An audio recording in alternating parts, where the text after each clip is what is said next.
Dulunya ceritanya 3 binatang yaitu kucing, anjing, tikus itu adalah sahabat erat. Belum bermusuhan seperti di era sekarang. Tapi ini kenapa sih kok bermusuhan di era sekarang? Sebetulnya di kucing ini mendapat berita pertama. Lalu kucing ini tipikal pemalas. Dia titip ke anjing yang pinter dan setia. Anjing besok kalau tanggal harinya Buddha mau menyampaikan sayembara, tolong beritahu saya ya, saya nanti akan hadir pertama kali ya. Anjing dijawab ya gitu, saking setianya ya iya. Tikus juga mendengar, tapi tikus karena cerdik, dia pada saat hari ya tikus ini tidak mau nyampaikan gitu. Ada yang tikus di sini. Makanya di horoskop Cina pertama kali yang dapat adalah tikus. Oh, nah. Jadi silsilah Sio itu nomor 1 tikus. Oke, tikus. Nomor 2 kerbau. Kerbau. Nomor 3 harimau atau macan. Iya, macan. Nomor 4 sekarang ini kelinci. Kelinci. Nomor 5 liong atau naga. Naga. Nomor 6 ular atau coa. Ular. Nomor 7 kuda atau bek. Nomor 8 kambing atau orang bilang nanti bahasa itu kuainya kambing. Lalu nomor 9 Enliana, monyet ya, kera. Atau orang bilang kau, orang Bogor bilang kau. Nomor 10 ayam, ke. Ada istilah ke apa ya, itu ya, ke atau ayam. Nomor 11 anjing. Ya, nomor 12 paling males babi. Babi. Nah, tapi ini 12 sio ini udah dapat jatah dari 1 sampai 12. Tapi sio pertama sama kedua ini sempat ribut. Yang tikus tadi. Tikus sama kerbau. Kerbau kan merasa badannya gede. Gak mau, aku harus di depan, aku nomor 1 gitu. Terus? Maka dia bertaruh di hadapan Buddha dan di hadapan rakyat banyak yang melihat. Oke, gini tikus bilang, siapa yang nanti dibicarakan paling banyak itu yang menang. Siapa nanti yang sampai garis finish di depan kita balapan nih, itu yang menang gitu. Nah, dari jauh mau lari nih start untuk mencapai nomor 1 nih gitu. Nah, tikus kan nggak kalah akal, jelas dia kalah lari sama kerbau, ya kan? Dia naik punggung kerbau di tengkuknya, dia nunut. Tikus tuh dengan cerdik nunut, numpang di punggung kerbau gitu ya toh. Nah, orang-orang yang melihat, tikusnya kok naik, tikus kok naik, jadi tikus yang dibicarakan terus. Jadi, nah otomatis di situ yang dibicarakan tadi yang menang. Yang kedua, saat mau mendekati garis finish, tikus mencolot. Nah, udah tahu ya, udah tahu ya. Artinya lompat, sampailah tetap akhirnya tikus yang nomor 1. Oke. Ya. Tikus itu nomor 1 Tikus ya. nomor Ya, 1. berbahagialah sahabat Gomblo yang sio tikus. Iya. Saya juga termasuk tikus. Oh my God. Lalu ini cerita yang pertama. Lalu ada cerita yang kedua, kenapa saya sebutkan di tahun kelinci. Kenapa kelinci itu punya lambang identik ketulusan, keikhlasan. Itu lambang kelinci yang lemah lembut itu ketulusan dan keikhlasan. Walaupun secara garis besar itu ada usia panjang, ada kedamaian, ada kemakmuran dalam budaya kita gitu. Konon ceritanya gini, waktu Tuhan ini Dienkung mau hadir ke bumi, Tuhan mau hadir ke bumi, yang menemui ini 3 binatang, 1 kelinci, 1 kera, 1 anjing. Nah, pokoknya ini binatang sebetulnya binatang baik semua sih. Artinya baik, kenapa kok baik? Karena kera melambangkan kecepatan, ketangkasan, kecerdikan. Oke. Nah, ini monggo dirasakan ketangkasan, kecepatan, kecerdikan, dan lincah mengambil buah. Oke, ya. Anjing adalah pelayan yang setia menemani tuannya, melindungi tuannya.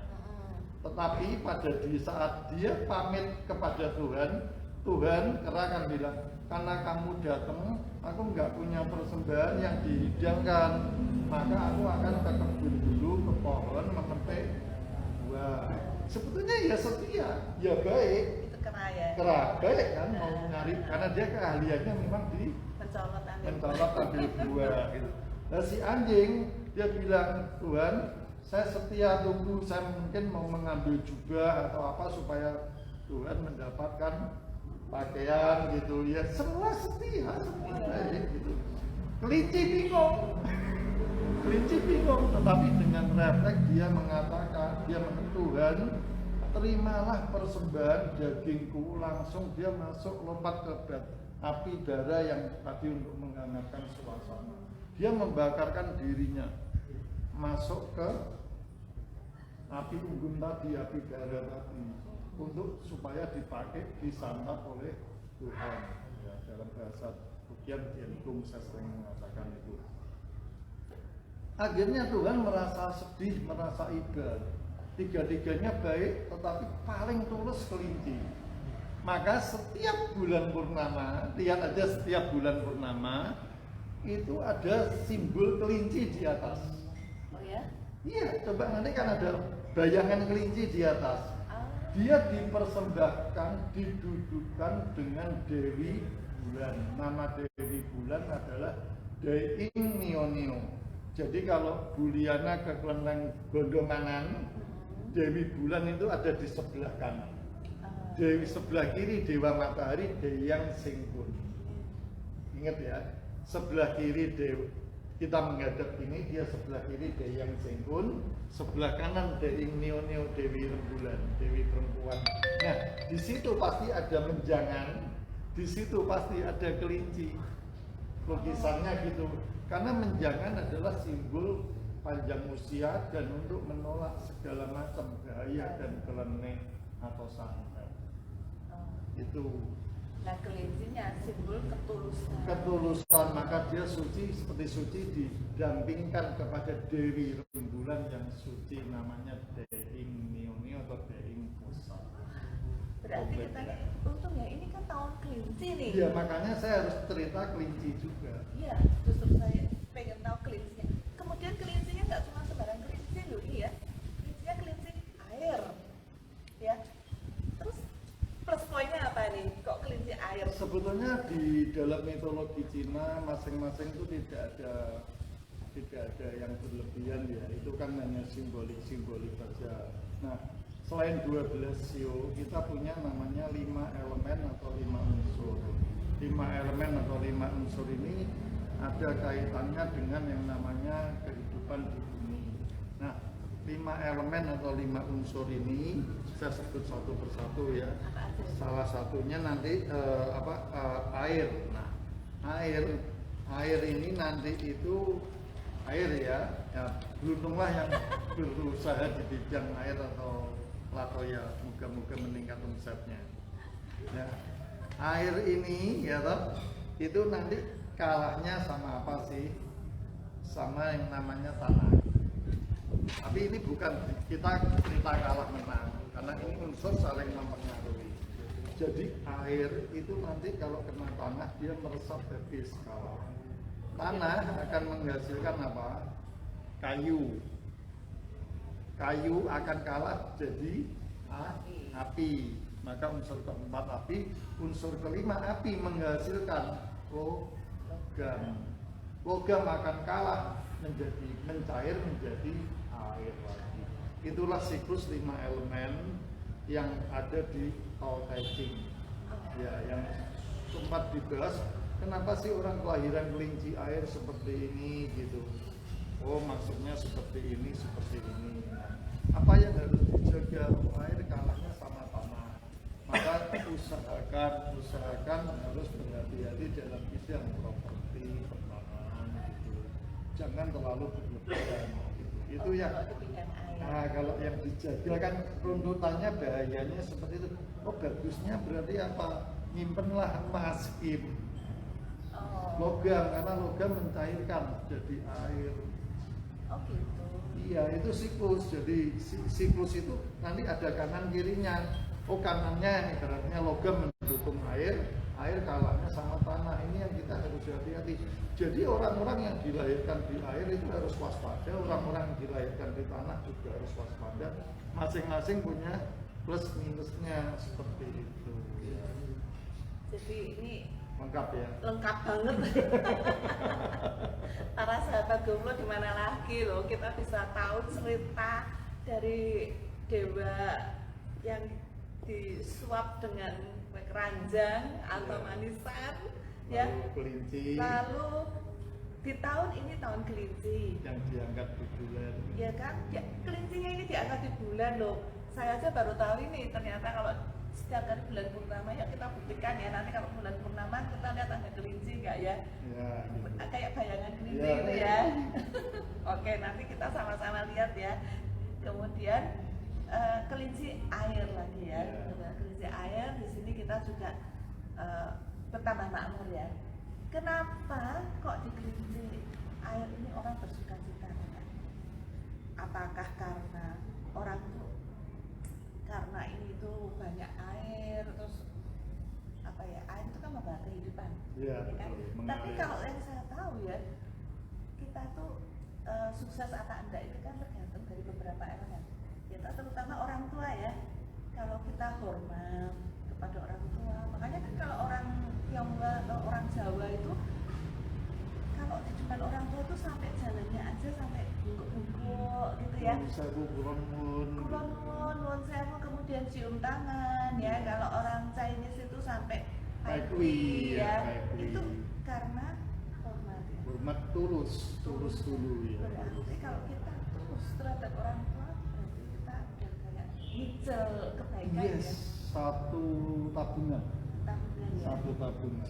Tabungannya apa saja sih sebetulnya? Kita kalau- nggak tahu, yang jelas orang tua kan akan ikut berdoa untuk kita. Oh ya, nanti kalau udah nggak ada dia pasti kepada Betul. yang di atas Yes. pasti akan mendoakan anak cucunya ini semoga sukses, makmur, Tahun depan ketemu lagi Sinja lagi gitu. Kemudian selain orang tua apa? Ya kita. Ya, jadi sekali lagi 12 sio dan 5 elemen itu kalau digabungkan terjadilah beberapa hal yang menarik. Jadi salah satunya orang mengenal dalam budaya Tionghoa adalah ramalan. Orang paling suka kan diramal, oh ini maksudku gimana gitu ya toh. Nah, kita jangan terpengaruh oleh, kita boleh mengetahui ramalan kita. Boleh, nggak apa-apa, orang sekarang itu teknologi canggih.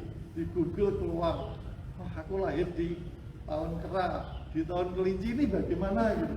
Bisa tuh dibuka di mana-mana ramalan itu.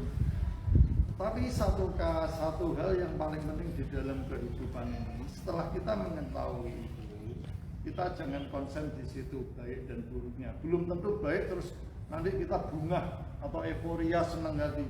Kos males kerja, nggak mungkin dapat untung, nggak mungkin. Demikian juga kita divonis buruk di tahun ini. Ya jangan menyerah, itu kan ramalan. Tetapi pribadi kita adalah simbol, kita adalah semangat. Simbol kita adalah kepercayaan diri, simbol kita adalah usaha untuk tetap eksis gitu. Untuk kita supaya tetap maju. Iya, setuju. Makmur tujuannya gitu supaya Sinja lagi tahun depan ketemu gongsi-gongsi lagi ya toh. Jadi sahabat Gomblo, kalau banyak sekali orang-orang yang ngomong ya tahun 2023 resesi, jangan percaya, karena yang ada adalah 2023 kita makin Sukses. Yes. makin makmur. Makin makmur, Diramal makin- kayak apapun, kalau kita semangat membara terus berusaha, pasti kita akan Jaya. jaya. Nah, Ya gitu. kan? Harus semangat Ya kan? betul ya. Mau dibilang, oh, kamu besok kok jiong nih ya, ada Iya. jiong segala ya. Tapi kalau kita terus hanyut menikmati, aku jiong, malah jadi tambah Takut. takut. Akhirnya kita Punya jadi liciut. nggak punya, Semangat. ya nggak punya Mau apa-apa semangat. takut. Mau apa-apa aku mau usaha ini, nanti aku jiong tunggu tahun depan aja. Nah, tambah umur tambah Ya, habis. selesai umur kita makin banyak, akhirnya habis kita nggak sukses nih ya toh. Betul sekali. Tetapi kalau dibilang apapun, kalau kita mau melangkah, yang penting kan melangkah. Iya. Mulai melangkah dulu, kemudian pasti kita akan ada 50% paling nggak berhasil. Iya. Kita berani melangkah, kemudian kita berusaha, pasti kita akan sukses. Ibu Liana, jadi saya lengkapi lagi ya, bagi orang yang sudah tahu ramalannya ini sedikit kurang bagus ya. kurang berkenan, tidak usah berkecil hati. Saya ini paling menjaga ramalan saya takut tahun kuda. Tahun kuda bagi saya adalah tahun berat. Saya pernah di tahun kuda 6 tahun, 10 tahun yang lalu, saya beli buku ramalan. Saya saking takutnya, tapi saya tidak takut, saya jaga jangan sampai ada kefatalan dalam kehidupan ini. Jadi saya setiap bulan berusaha untuk siswa, untuk pangsen, melepas binatang, menyumbang, memberikan cinta kasih kepada orang lain, istilahnya dirma, ya seperti itu. Mungkin kalau di Buliana satu klub sama saya adalah Rotary Club, jadi kita banyak berdirma. Nah, tujuan berdirma ini untuk menangkis sedikit, mengurangi ibarat saya mau ditelikung orang, ibarat saya mau jatuh itu ada yang nolong, ada yang ngingetin, oh hati-hati ya, oh hati-hati ya. Nah, orang karena kita tuh cinta kepada orang, maka orang pun cinta kepada kita. Itu kan hukum baliknya seperti itu ya, hukum balik ya, kausa privasi akibat. Nah, di situ kita bisa terhindar. Mestinya kita akan mengalami kerugian 100.000, jadi cuma 10.000. Nah, 90.000 ini kan lumayan. Ini kalau uang kecil. Nah, kalau uang 90 juta, 90 miliar kan banyak ya. Ini anggap aja ilustrasinya uang kecil gitu. Nah, artinya walaupun kita sudah membaca atau divonis kurang bagus, kita tetap harus ikhtiar berusaha. Satu, kita tetap hati-hati, tapi jangan ciut nyali atau jangan takut. Demikian juga yang diberikan harapan besar ya jangan takabur. Tetap harus berjalan di track yang baik. Kalau ada lebih ingat yang membutuhkan, seperti itu. Optimis. Artinya kalau saya memakai bahasa Suzuki, inovasi tiada henti. Wah, kayak gitu bahasa Suzuki-nya ya. Kalau pakai bahasanya Yamaha, satu hati, maju terus di depan ya. Kalau pakai bahasanya Honda, satu hati. Wah, itu bahasa sepeda motor yang nantinya meringankan kita ya, istilahnya gitu, mengajak kita, menuntun kita ke maju gitu. Tapi saya benar-benar setuju dengan apa yang Pak Anton tadi ngomong ya. Benar-benar saya juga merasakan bahwa pertama itu kita harus hormat orang tua ya. Kemudian termasuk guru ya, betapa guru itu kita tidak bisa pandai. Seperti saat ini para sahabat guru, Pak Anton ini adalah guru kita loh. Kita mana tahu kalau ada dewa-dewi, benar ada bulan, ada kelinci, kan nggak ngerti kan. Nah, guru itu setahu saya dari saya kecil itu mengajar saya menulis. Kalau nggak ada guru, saya nggak bisa menulis dan tidak bisa membaca. Betul Pak Nesa? Setuju ya? Ya. Kemudian yang ketiga itu orang yang membutuhkan bantuan kita. Makanya betul, sangat setuju kalau kita itu harus rajin berderma. Jangan lupakan itu. Tidak ada orang yang menjadi miskin karena dia berderma. Betul sekali. Karena alam semesta ini merekam perbuatan baik. Yes. Merekam perbuatan baik kita, dan perbuatan baik kita itu akan kembali ke kita. Kalau tidak bisa langsung kita rasakan, jangan kecil hati, karena alam itu akan memberikan kepada anak kita. Betul sekali. Dan nama baik kita, kalau kita rajin berderma pun, nama baik kita akan tetap terjaga. Oh, itu anaknya Pak Anton. Yes, ya, betul. Pak Anton itu dulu baik banget. Nanti ini Pak Nesa mau kerja, dibantu, pasti kedudukannya bagus, gajinya besar, pasti itu akan dirasakan oleh Pak Anton, istri, anak-anaknya semua. Jadi para sahabat guru di sini jangan ragu-ragu untuk terus berderma. Jangan egois, kalau punya uang atau punya rezeki apa, punya makanan apa, bagikan, karena Anda tidak mungkin kelaparan atau tidak mungkin jatuh miskin hanya gara-gara berderma. Ya, itu benar-benar menancap dari orang tua saya, selalu memberikan kepada orang miskin yang membutuhkan. Ya. Yeah. Dan juga ini satu lagi, orang yang paling membutuhkan. Ya tadi kan kita berderma, kita punya nih kelebihan, punya kue keranjang 10, kita bagi-bagi. Ya. Satu lagi ada orang yang pengen ngambil, nah itu kita sangat membutuhkan.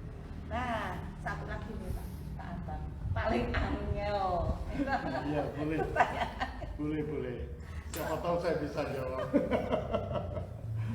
Saya dengar tuh kok musuh kita itu kita jangan benci. Itu caranya gimana, Bang? Kan kita kan masih manusia ya, belum dewa. Jadi gini. Sebetulnya singkat aja ya, kita bukan sok suci banget, kita bukan sok mulia banget, tetapi semua pelajaran dari setiap agama sebetulnya sudah mengajarkan ya bahwa sebetulnya musuh itu kan konotasinya di bumi. Coba kalimat ini, musuh itu konotasinya kan di bumi, bener nggak waktu kita hidup? Ya setuju ya, karena ada jasad, ada tubuh. Oh bisa musuhan, bisa rangkulan kayak telepatis. Ayo berangkulan, ayo kita dapat accident bermusuhan ya, suatu waktu bisa bermusuhan gitu. Nah itu di bumi.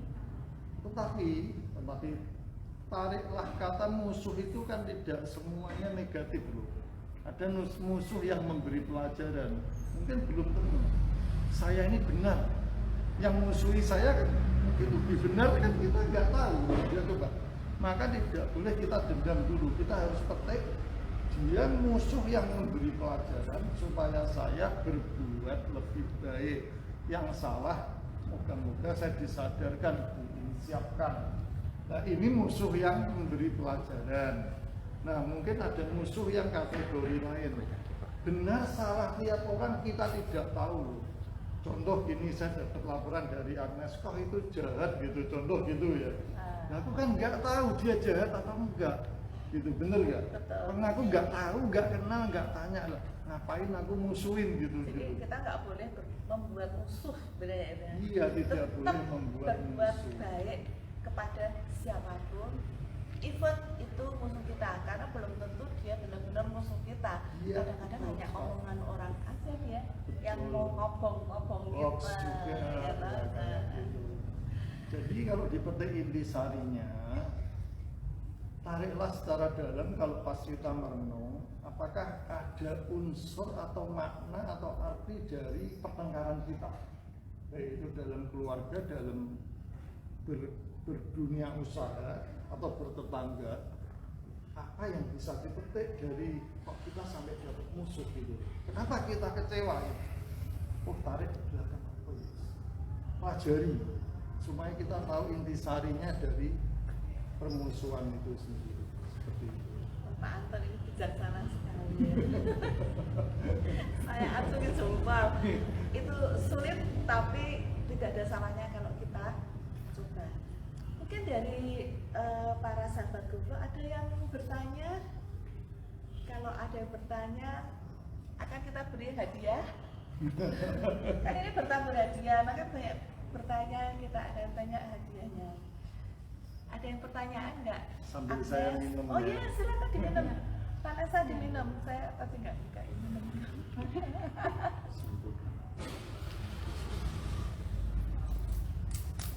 Ini saya minum air latoya. Latoya ini pabrik air minum dan kita mempunyai itu air minum namanya GoFlow ya. Jadi kita ini kenapa kok usaha di bidang air yang tidak angkat? Ya. Karena ya semua orang butuh minum ya. Seperti saat ini pun Vanessa haus nggak? Air itu kan air kehidupan ya. Jadi semua orang butuh air. Saya kemarin juga sebut, saya sempat ditanya teman usaha apa yang paling enak ya. Saya bilang salah satunya air loh. Serius. Yang kedua kosmetik atau dunia farmasi kosmetik gitu. Itu yang lagi tren, tetap diikuti terus perkembangan oleh waktu. Jadi dua usaha ini belakangan ini betul-betul meningkat.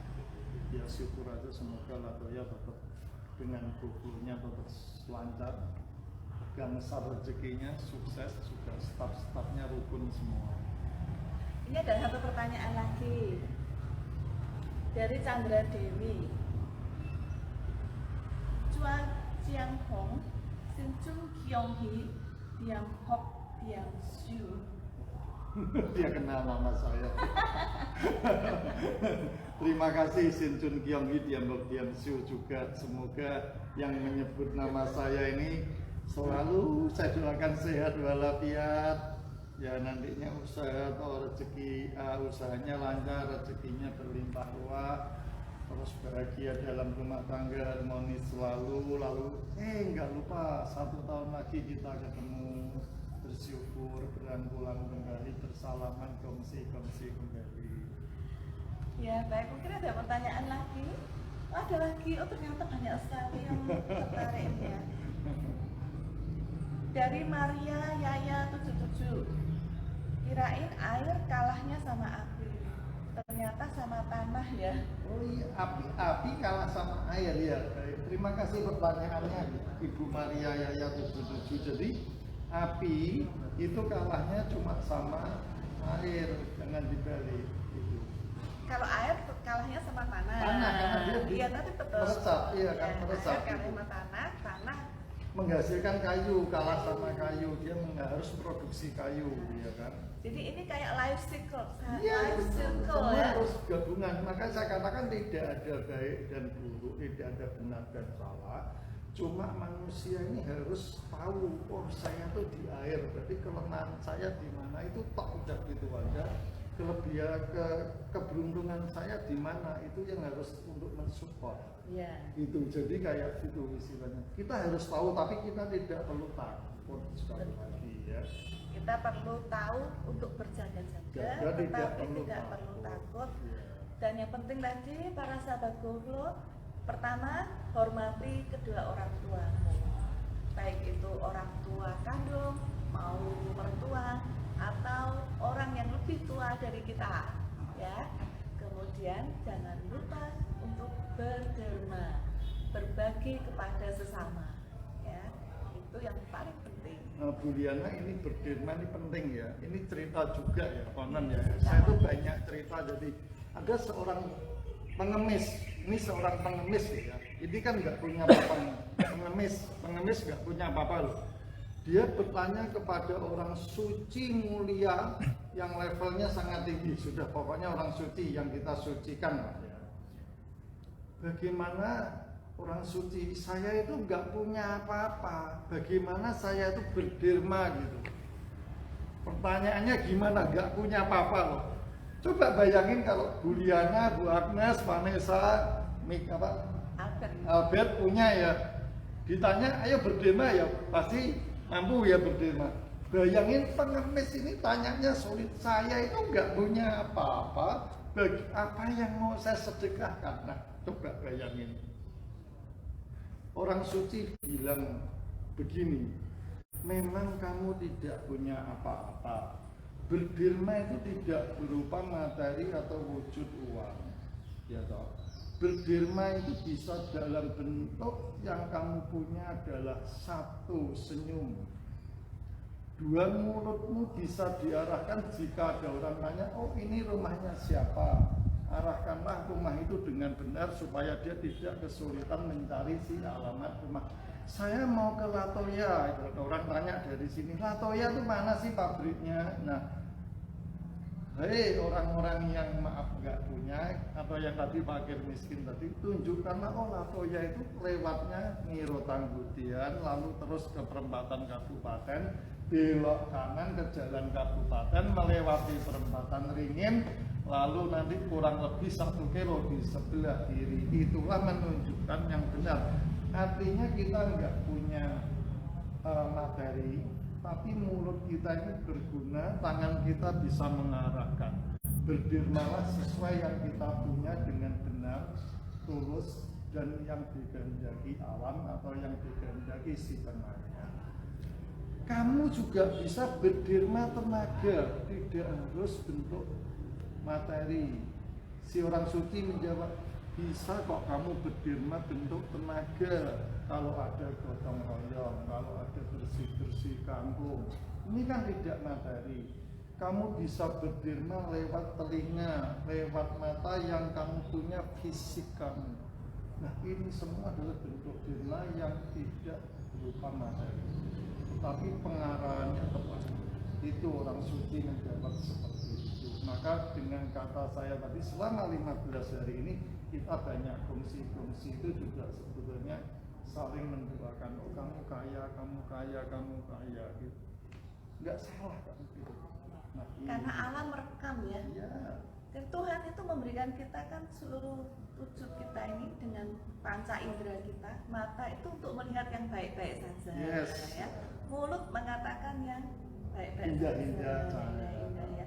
Kemudian tubuh kita, tangan kita juga bekerja yang baik, yang maksudnya jujur, Iya. kemudian yang berkah ya, Iya. membantu sesama juga memakai tenaga kita ya, seperti itu ya. Iya. Ya, jadi kira-kira seperti itu para sahabat guru. Ada satu pertanyaan lagi, oke siap. Satu lagi. Untuk function itu patokan jumlahnya berapa dan event yang tepat itu apa? Iya.